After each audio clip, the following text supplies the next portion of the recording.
Bonjour. L'humanité se retrouve confrontée à un sujet majeur, celui du réchauffement climatique. Bien que celui-ci soit connu et documenté depuis longtemps, tant qu'il n'avait pas d'impact significatif dans notre quotidien, dans notre vie de manière générale, il était relégué en arrière-plan. Aujourd'hui, les effets du réchauffement climatique sont palpables par tous. Les phénomènes climatiques extrêmes augmentent en fréquence et en intensité. Les canicules, les intempéries, les tempêtes. Si bien qu'il devient de plus en plus difficile d'en faire abstraction. Le réchauffement climatique, tel que nous l'observons aujourd'hui, est la conséquence des activités humaines et est directement lié à notre production et consommation d'énergie. Dans un premier temps, nous allons évoquer ces deux notions, réchauffement climatique et énergie, avec un zoom particulier sur cette dernière. Dans un deuxième temps, il s'agit de contextualiser la chose, c'est-à-dire d'aborder le problème du point de vue du système politique et économique. On verra que ça a une importance fondamentale dans la manière d'envisager des solutions ou pas face à la crise. Ce sont des sujets assez complexes qui méritent d'être abordés avec une vue d'ensemble de la manière la plus rationnelle possible, c'est-à-dire plus scientifique que purement idéologique, quoique les deux ne sont pas forcément antinomiques. Un des objectifs est de donner des clés de compréhension pour élaborer un point de vue du moins renseigné. Il est évident que nous ne pouvons pas explorer l'intégralité du problème tellement celui-ci est vaste. Nous verrons que le fait d'aborder ces sujets, réchauffement climatique et énergie, nous amènera à nous poser des questions et à reconsidérer les notions théoriques quant au modèle de développement de notre société et même des modèles alternatifs.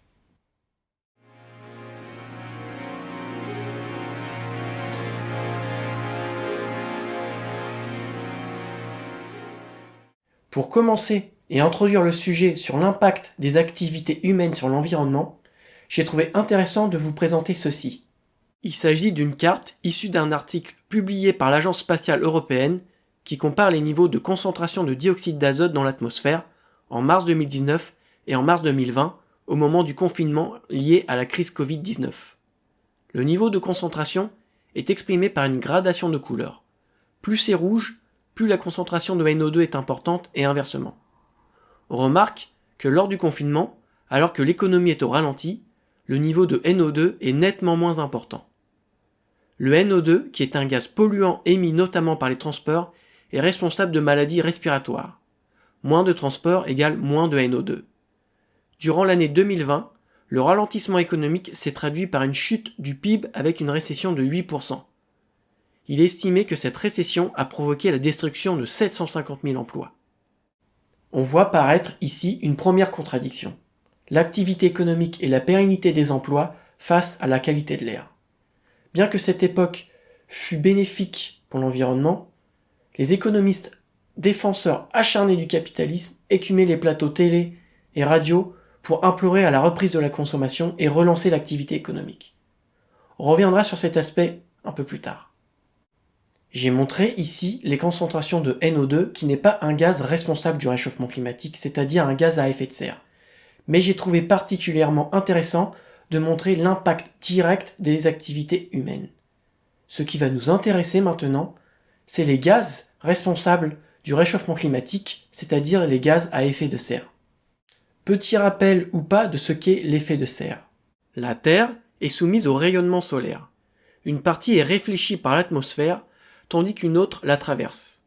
Ce rayonnement est réfléchi par la croûte terrestre. L'atmosphère, qui est constituée de gaz à effet de serre, aura pour action de confiner une partie de ce rayonnement entre la Terre et la croûte terrestre. Plus l'atmosphère a une concentration élevée en gaz à effet de serre, plus la quantité de rayonnement s'échappant de l'atmosphère est faible. Ce qui induit une augmentation de la température. Parmi ces gaz, on trouve notamment le dioxyde de carbone, CO2, qui est le plus abondant, la vapeur d'eau ou le méthane en beaucoup plus faible quantité, mais avec un effet de serre très puissant. Il ne faut pas voir l'effet de serre comme un phénomène forcément négatif, car il permet une certaine régulation de température. Sans, les écarts de température seraient beaucoup trop importants pour favoriser l'émergence de la vie, sans doute. Par exemple, la Lune, qui n'a pas d'atmosphère, a des températures qui montent à 100 degrés sur la face éclairée par le Soleil et moins 150 degrés de la face cachée. C'est lorsque l'effet de serre devient trop important que ça peut devenir un problème. Par exemple, Vénus, qui a un effet de serre plus puissant, plus important que sur la Terre, a une température moyenne en surface qui monte à 480 degrés. Les activités humaines ont libéré une grande quantité de CO2 dans l'atmosphère. Depuis l'ère industrielle, les quantités émises dans l'atmosphère sont en augmentation chaque année. Sur le graphe, nous l'observons depuis 1960, avec quelques périodes de baisse, notamment avec la chute de l'URSS, et d'autres périodes particulières de l'histoire du capitalisme. Les quantités sont telles que nous avons aujourd'hui la plus forte concentration de CO2 depuis 800 000 ans. À titre de comparaison, les plus anciennes traces de l'Homo sapiens datent de presque 300 000 ans, c'est-à-dire que l'humain tel que nous le connaissons aujourd'hui grosso modo n'a jamais connu un tel niveau de CO2.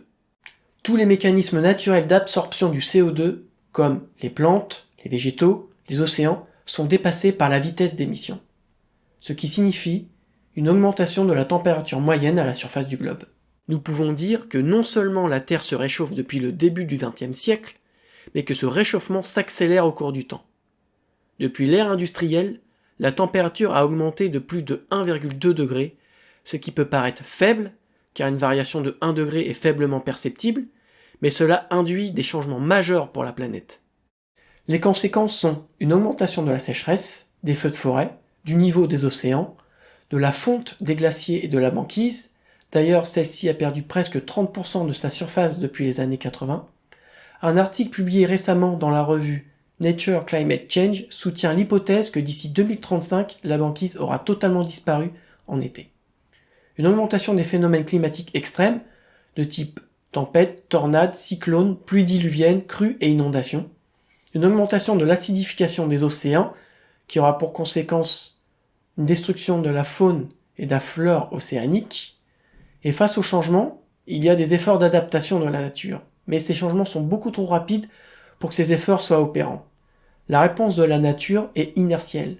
Par exemple, une espèce d'arbre dans un lieu donné pourra résister à 1, 2, 3 canicules, mais c'est la répétition des canicules qui finalement aura raison d'elle. Pour les humains, les conséquences sont déjà visibles et vont s'accentuer. Il va y avoir une baisse des rendements agricoles, une augmentation des maladies infectieuses de type paludisme, choléra par exemple, une altération de la qualité de l'air avec une augmentation des maladies respiratoires, une augmentation des tensions et des conflits autour de l'accaparation des ressources, notamment l'eau pour l'agriculture ou pour la production d'électricité avec les barrages hydrauliques, et il va y avoir évidemment une accentuation de la migration des populations qui vont quitter les zones de sécheresse pour aller s'installer dans les zones où il y a plus de ressources, mais qui par conséquent induit une augmentation des tensions et des conflits pour l'accès à ces ressources.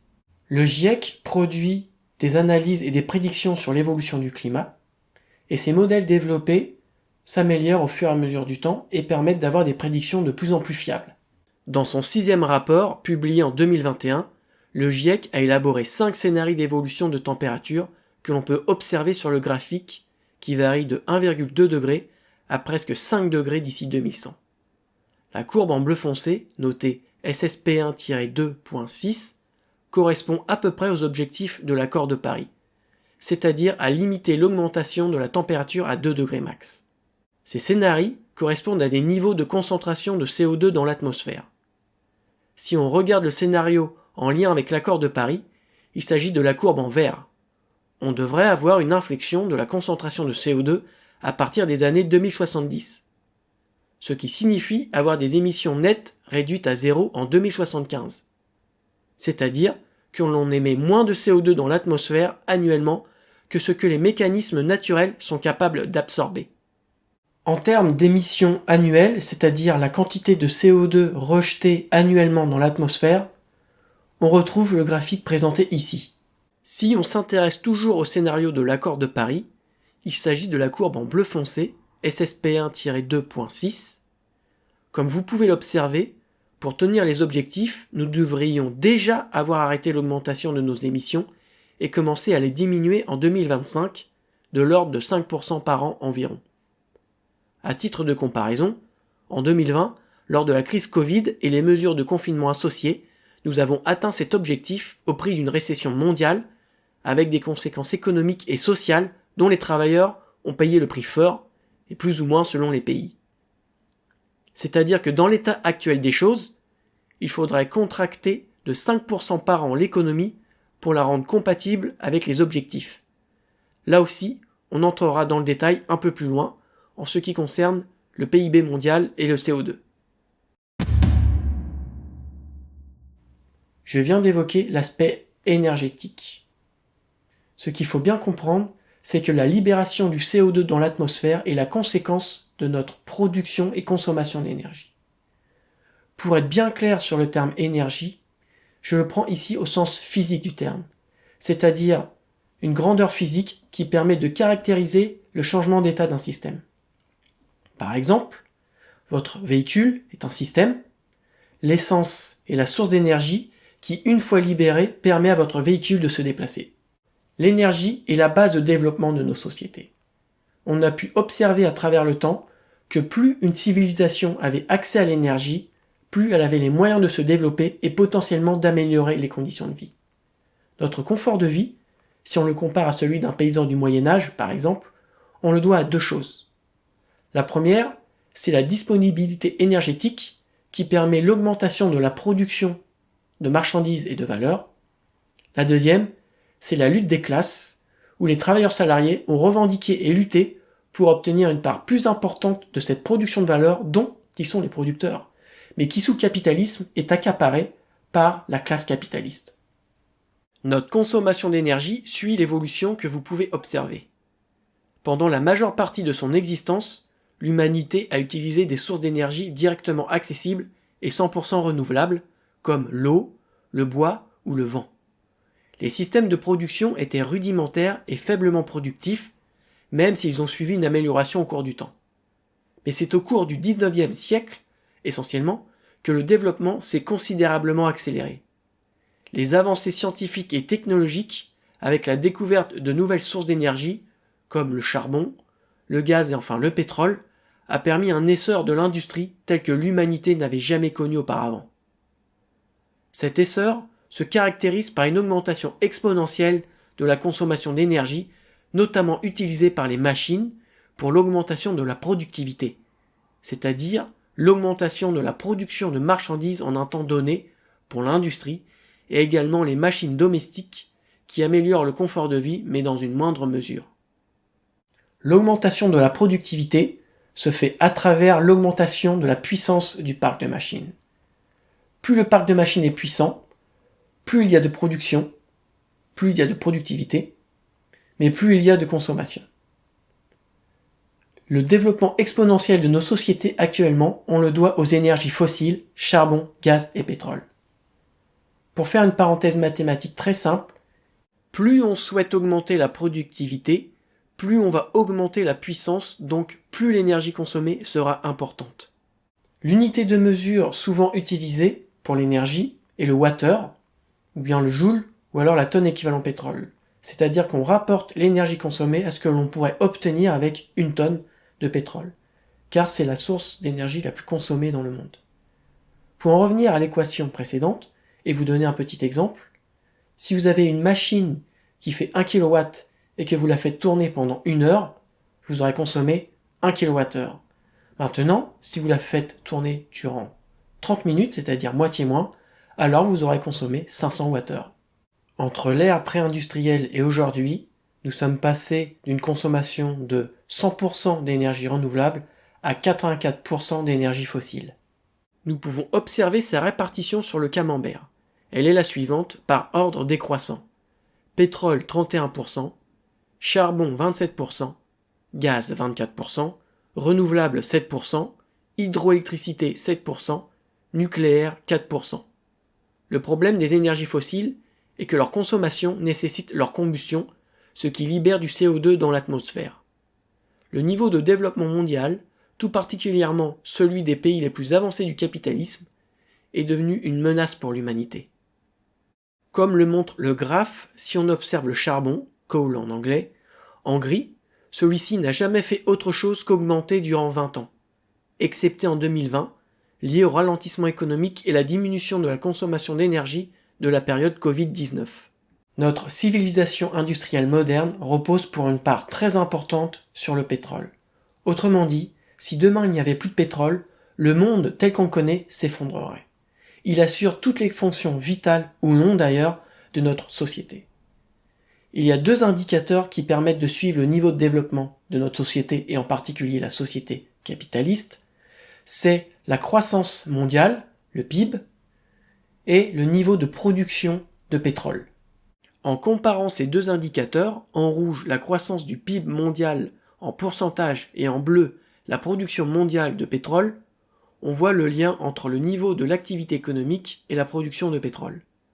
Par exemple, lorsque le PIB chute lors des différentes crises économiques qui ont jalonné les années 70 à aujourd'hui, il est corrélé avec une diminution ou un ralentissement de la production de pétrole, ce qui démontre en partie notre dépendance vis-à-vis du pétrole. Les théoriciens du capitalisme n'envisagent pas pour la plupart de facteurs limitants dans leur théorie de la croissance économique qui repose forcément sur la consommation d'énergie. Ils ne considèrent pas qu'il y a de limites dans les stocks de ressources énergétiques. Pourtant, c'est une réalité. La notion de pic de production de pétrole est un concept qui date depuis le début des années 50. Les experts prédisaient un pic de production au-delà duquel il y aurait une diminution de la disponibilité. Ces prédictions se basaient sur les réserves prouvées et donc ne prenaient pas en compte les réserves non découvertes. C'est pour cette raison que les prédictions étaient fausses. Et c'est pour cette raison que c'est un concept qu'il faut utiliser avec prudence. Cependant, au fur et à mesure du temps, les connaissances sur les réserves encore disponibles sous quelque manière que ce soit se sont améliorées et s'approchent de la vérité.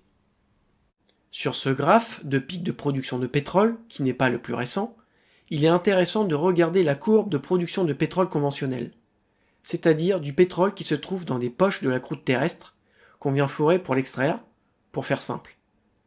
Celui-ci est en déclin depuis 2008 car les réserves s'épuisent. La production totale de pétrole n'est pas encore entrée en déclin, sauvée principalement par le pétrole de schiste et dans une moindre mesure les sables bitumeux. Sur ce graphe, nous avons une estimation de la production des 16 principaux producteurs et le pic, lui, est estimé autour de 2025-2030.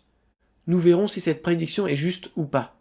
Compte tenu de tout ce que j'ai dit, nous comprenons aisément que lorsque nous amorcerons la descente, alors nous assisterons à une contraction de l'économie d'une manière ou d'une autre et de façon plus ou moins intense. Il est difficile de croire qu'une technologie alternative qui utiliserait une autre source que les énergies fossiles pourrait prendre le relais du pétrole pour produire les mêmes quantités d'énergie. Un autre indicateur intéressant qui démontre la raréfaction des ressources est l'EROI, c'est-à-dire le retour sur investissement énergétique. En d'autres termes, il s'agit de la quantité d'énergie consommée pour l'extraction et la quantité d'énergie potentiellement extraite. Plus cette valeur est élevée, plus l'extraction est rentable du point de vue énergétique et par conséquent du point de vue financier. Sur la courbe présentée, il s'agit du pétrole et du gaz. Nous voyons que celle-ci a une baisse tendancielle au cours du temps. J'ai dit précédemment que l'énergie était la base du développement de notre civilisation. La puissance économique d'un État et des entreprises qui y sont liées dépend en grande partie de leur accès à l'énergie. Le capitalisme se caractérise par une économie en concurrence, conséquence de la propriété privée des moyens de production et d'échange. Les États sont en compétition pour gravir les échelons de puissance économique. En d'autres termes, c'est la lutte impérialiste, principale raison des conflits dans le monde. Ce qui signifie que lorsque les ressources énergétiques vont s'amenuiser, les conflits vont se multiplier davantage pour son accaparement. Mais revenons aux émissions de CO2. On sait quantifier les émissions de CO2 par secteur. Les deux secteurs les plus émetteurs sont la production d'électricité et le transport, comme on peut le voir sur le diagramme en barre. Nous allons faire un zoom sur la production d'électricité. Sur le camembert, nous pouvons observer la répartition des sources d'énergie pour la production d'électricité dans le monde. Les énergies fossiles représentent les 2/3 devant l'hydroélectricité, les renouvelables et le nucléaire. Si on regarde plus dans le détail, parmi les énergies fossiles, il s'agit du charbon qui arrive en tête. Je disais tout à l'heure que le charbon n'est pas une énergie du passé, ces chiffres le démontrent une fois de plus. Nous pouvons dire qu'actuellement dans le monde, produire de l'électricité émet fortement du CO2. Si on rapporte la quantité émise de CO2 par kilowattheure d'électricité produit, nous avons par ordre décroissant selon l'ADEME, le charbon avec 1060 g de CO2 émis par kWh d'électricité produit, le pétrole avec 730 g, le gaz avec 418 g, le solaire avec 55 g, l'éolien avec 12,7 g, l'hydraulique avec 6 g et le nucléaire avec 6 g. Dans ce tableau de classification est pris en compte tout le cycle de vie du dispositif de production d'énergie, c'est-à-dire la fabrication, le fonctionnement, la maintenance et le démantèlement. Ce qui peut être intéressant, c'est de comparer deux stratégies de production d'électricité qui s'opposent, celle de la France et celle de l'Allemagne. Sur les camemberts, vous avez en bleu les énergies fossiles, en orange le nucléaire, en jaune l'hydraulique, en vert les ENR.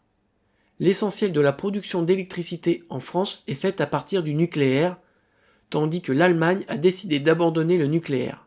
D'ailleurs, depuis 2023, il n'y a plus de production d'électricité d'origine nucléaire au profit des énergies renouvelables, cependant avec une forte dépendance au charbon et au gaz. Pourquoi ? Sur le tableau, vous pouvez observer les différentes sources d'énergie qui permettent de produire de l'électricité en Allemagne. La quantité d'énergie produite, leur part, la puissance installée des dispositifs de production d'énergie et leur facteur de charge annuel. Vous pouvez observer en rouge les sources d'énergie pilotables et en bleu les non pilotables. Pilotable signifie que l'on contrôle la production d'énergie, c'est-à-dire que l'on décide de quand produire et quand arrêter. Non pilotable signifie que la production d'énergie dépend de facteurs extérieurs que nous ne pouvons contrôler, par exemple le vent pour l'éolien, l'ensoleillement pour le solaire. L'électricité en grande quantité ne se stocke pas, en tout cas pas dans l'état actuel des choses. C'est un défi technologique tout à fait observable avec le problème des batteries pour les véhicules électriques. C'est une première raison qui explique qu'un système de production d'électricité ne peut dépendre uniquement d'un système non pilotable. La deuxième raison est le facteur de charge. Celui-ci représente la durée moyenne durant laquelle le dispositif produit de l'énergie. Il est calculé annuellement. Si on observe ceux de l'éolien et du solaire, ils sont bas par rapport au charbon ou au nucléaire, car ils dépendent essentiellement de facteurs que l'on ne maîtrise pas et qui sont intermittents. Ce qui signifie que pour produire la même quantité d'énergie que le charbon, la puissance installée de l'éolien doit être nettement supérieure. Compte tenu de ce que nous venons de voir, nous pouvons dresser un bilan carbone de la production d'électricité de la France et de l'Allemagne et comparer ces deux stratégies en termes d'émissions de CO2. En 2022, les émissions directes de CO2 sont de 35,7 mégatonnes pour la France et 233,6 mégatonnes pour l'Allemagne. Si on calcule la moyenne des émissions directes et indirectes par kilowattheure d'électricité produite, nous avons 71,7 grammes pour la France et 547 grammes pour l'Allemagne. Lorsqu'on évoque la transition énergétique, on fait référence souvent au passage des énergies fossiles vers des énergies décarbonées, en premier lieu desquelles on pense aux ENR. Ce qui sous-entend une intensification de l'électrification. Le premier obstacle, c'est comment on migre des 84% d'énergie fossile consommée vers 100% d'énergie décarbonée. En conservant le même niveau de vie qu'actuellement, c'est tout simplement pas possible. Parmi les ENR, on évoque souvent les éoliennes comme candidats potentiels. Chaque dispositif de production d'énergie a des avantages et des inconvénients. Comme nous l'avons vu pour l'Allemagne, il n'est pas possible d'envisager un système de production d'énergie basé uniquement sur le renouvelable qui a besoin d'être couplé avec un système pilotable si nous voulons conserver quelque chose qui ressemble même de loin à ce qui existe aujourd'hui. Si on se livre un petit exercice pour se donner un premier ordre d'idée, l'idée est de calculer combien d'éoliennes il faudrait pour produire la même quantité d'énergie que les centrales à charbon en Allemagne pour la production de 2022, et mes calculs donnent à peu près 38 000 éoliennes. Maintenant, on se livre au même exercice, mais pour la France, mais cette fois-ci pour produire la même quantité d'énergie que l'ensemble des centrales nucléaires, et selon mes calculs, il faudra à peu près 73 000 éoliennes, sachant qu'on a actuellement 9 000 éoliennes. Voyons voir un peu ce que donnent 82 000 éoliennes sur le territoire français. Il faut d'abord prendre en compte que l'ensemble du territoire ne peut accueillir des parcs éoliens pour la simple et bonne raison qu'il y a des zones où il n'y a pas assez de vent. Le facteur de charge dans ces zones serait beaucoup trop faible pour que cela soit rentable du point de vue énergétique. Comme vous pouvez l'observer sur la carte, plus la couleur va vers le violet foncé, plus ce sont des zones exploitables. nous pouvons dire en première approximation que 2/3 du territoire sont exploitables. Si l'on répartit nos 82 000 éoliennes sur cette surface, nous obtenons 2 éoliennes pour 10 km² en moyenne, ce qui est considérable. Alors l'exercice a ses limites. L'éolien est une énergie intermittente et personne n'a jamais dit qu'il fallait remplacer l'ensemble des centrales nucléaires par des éoliennes. Mais il s'agit de se donner un premier ordre d'idée lorsqu'on parle de transition énergétique.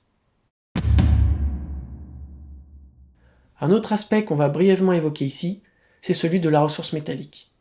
L'intensification de l'électrification induit nécessairement une augmentation de la consommation de matériaux. Parmi les matériaux très consommés, il y a l'acier. Tous les dispositifs de production d'énergie ne se valent pas en termes de quantité d'acier consommé. Sur le graphique, vous pouvez observer la quantité d'acier nécessaire rapportée au mégawattheure. Par ordre croissant de tonnes d'acier au mégawattheure, nous avons l'hydroélectricité, les centrales à gaz, les centrales nucléaires, les centrales à charbon, l'éolien, le solaire. Le cuivre est un autre matériau indispensable, notamment pour la distribution de l'électricité. Plus nous exploitons le cuivre, plus sa concentration diminue. C'est-à-dire que la quantité de cuivre se trouvant dans un volume de roche extraite diminue. Ça se traduit par une augmentation de la quantité d'énergie nécessaire pour extraire une quantité donnée de cuivre au cours du temps. La courbe que vous voyez est une courbe théorique qui exprime ce que je viens de dire. En moyenne, pour obtenir 1 kg de cuivre, il faut extraire 150 kg de minerai. Il y a 100 ans, il fallait 40 kg. Maintenant, on va regarder plus concrètement la production de cuivre au Chili, qui est le premier producteur au monde. Sur la courbe, nous visualisons la quantité d'énergie nécessaire en moyenne, en mégajoules, pour l'ensemble des mines chiliennes pour extraire 1 kg de cuivre. Nous observons une augmentation au cours du temps. À partir des données sur presque 20 ans, j'ai effectué une extrapolation, passé et futur. L'extrapolation future est une projection dans l'état actuel des choses, c'est-à-dire qu'elle prend comme hypothèse un déroulement normal de la demande en cuivre et non une accélération en lien avec la transition énergétique. Mais vous pouvez voir ce que ça donne d'ici 2040. La transition énergétique ne recouvre pas simplement des aspects techniques et technologiques. Le modèle de transition énergétique que l'on essaye de nous vendre doit être compatible avec le système capitaliste. C'est-à-dire qu'il doit répondre aux intérêts de la classe capitaliste, à savoir l'augmentation des profits. Mais pour qu'il y ait profit, il faut de la croissance. Or, la démonstration a été faite que non seulement la croissance est une menace pour l'humanité, mais qu'elle risque de ne pas poursuivre son ascension compte tenu du fait que les ressources vont à l'épuisement. Or, dans un monde en décroissance, sous domination capitaliste, les travailleurs seront les premières victimes par le simple fait que l'infrastructure productive se réduira et provoquera licenciements, chômage, précarité et pauvreté dans un monde dominé par les inégalités. Mais le problème n'est pas tant la croissance que le fait que ce sont les capitalistes qui possèdent les moyens de production et donc qui dominent l'économie. Pour faire cohabiter croissance et transition énergétique, la théorie de l'idéologie dominante est notamment de marchandiser l'énergie, c'est-à-dire de passer d'un monopole d'État à ouverture à la concurrence. En tout cas pour ce qui concerne l'électricité en France et dans l'Union européenne. Nous avons vu le caractère hautement stratégique de l'énergie. Plutôt que d'être régulée et planifiée afin de rationaliser sa consommation, elle est soumise aux lois du marché. Et les entreprises capitalistes ont tout intérêt à ce que la consommation augmente afin de pérenniser leurs profits. Le réchauffement climatique est un problème sérieux qui inquiète dans les plus hautes instances. C'est la raison pour laquelle il existe des conférences internationales censées s'attaquer au problème. Mais s'attaquer au réchauffement climatique nécessite d'avoir une économie qui soit compatible avec les objectifs climatiques et qui ne peut que entrer en contradiction avec les intérêts capitalistes, au premier chef desquels on va retrouver l'industrie des énergies fossiles. Et cette position défensive a été parfaitement visible lors de la COP28, complètement phagocytée notamment par l'industrie du pétrole, qui mettra tout en œuvre, tous les obstacles nécessaires, possibles et imaginables, jusqu'à épuisement de la dernière goutte tant que celle-ci leur apporte de l'argent. Pour illustrer le lien entre réchauffement climatique et croissance économique, nous pouvons comparer les courbes d'évolution du PIB mondial et des émissions de CO2.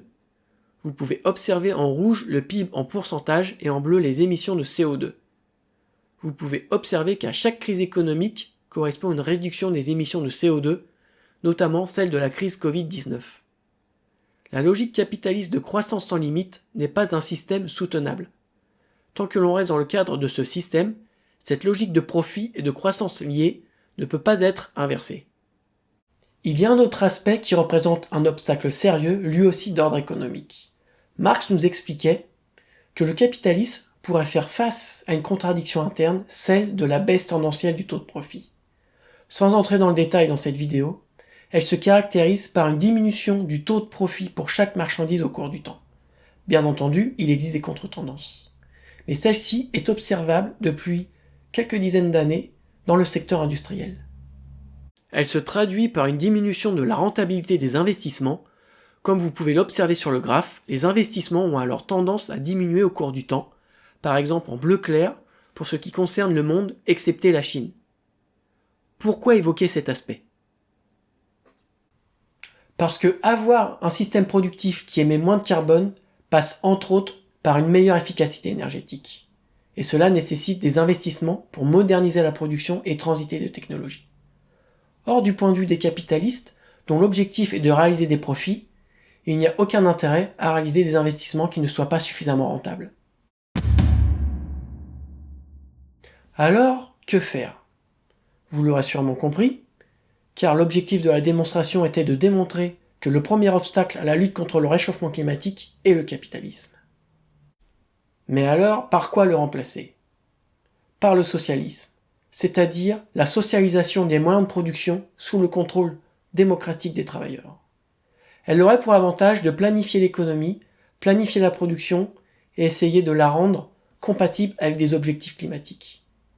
Sous le capitalisme, la production n'a d'autre objectif que de réaliser des profits. La croissance n'est en aucun cas utilisée pour répondre aux besoins fondamentaux de l'humanité. La masse de richesse augmente, mais les inégalités augmentent en parallèle. Sous le socialisme, les travailleurs pourraient se fixer des objectifs en rupture totale avec ceux du capitalisme. Les ressources matérielles et les compétences des travailleurs pourraient être mobilisées pour résoudre des problèmes qui se posent à l'humanité et non plus enrichir une minorité. Les travailleurs, qu'ils soient ouvriers, techniciens ou ingénieurs, à travers ou pas leurs organisations, ONG, associations, syndicats, partis, regorgent d'idées. Mais le capitalisme est une entrave à l'exploitation de ces idées.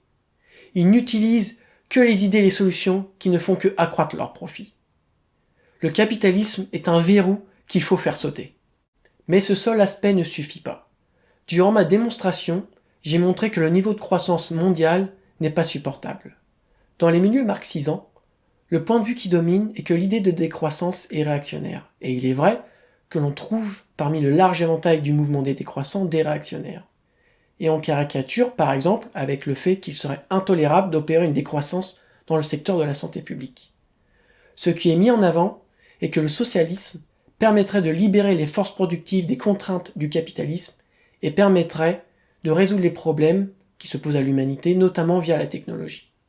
Mais se restreindre à cette simple formulation permet de balayer le problème d'un revers de main. D'autre part, il ne faudrait pas élever la technologie au rang d'une religion.